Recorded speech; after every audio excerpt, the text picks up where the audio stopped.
So this is an abstract that is being presented by Dr. Hima Atfluri at MD Anderson Cancer Center on behalf of our colleagues at MD Anderson and Moffitt Cancer Center, including our good friend, Dr. Rami Komrokji, who is a senior co-senior author on this abstract. WT1 mutated AML is about 10% of all AML. And anecdotally, based on smaller studies and based just on our anecdotal observation, we had noticed that patients with WT1 mutations tend to do really poorly.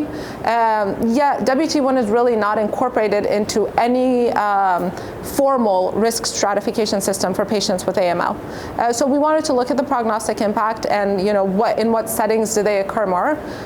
Really, the summary of this abstract is that WT1 mutations, we looked at a large number of patients, more than 300 patients with WT1 mutated AML. WT1 mutations tend to co-occur with FLT3-ITD mutations and with NPM1 mutations at a higher frequency compared to other mutations.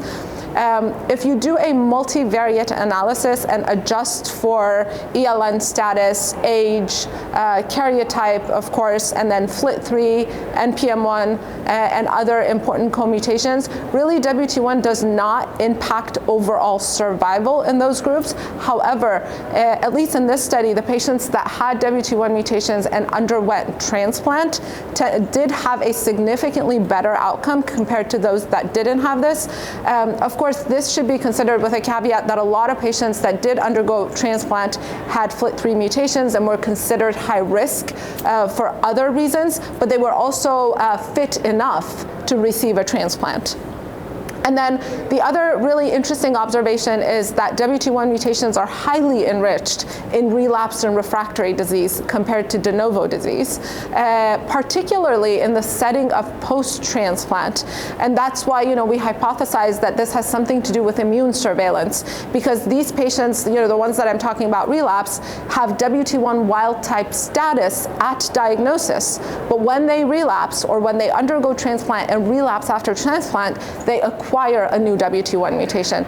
And for this comparison, we actually did have baseline samples and relapse samples that we looked at. So we know that the emergence of WT1 was truly a new emergence, a new development, and not just a small clone that persisted or expanded.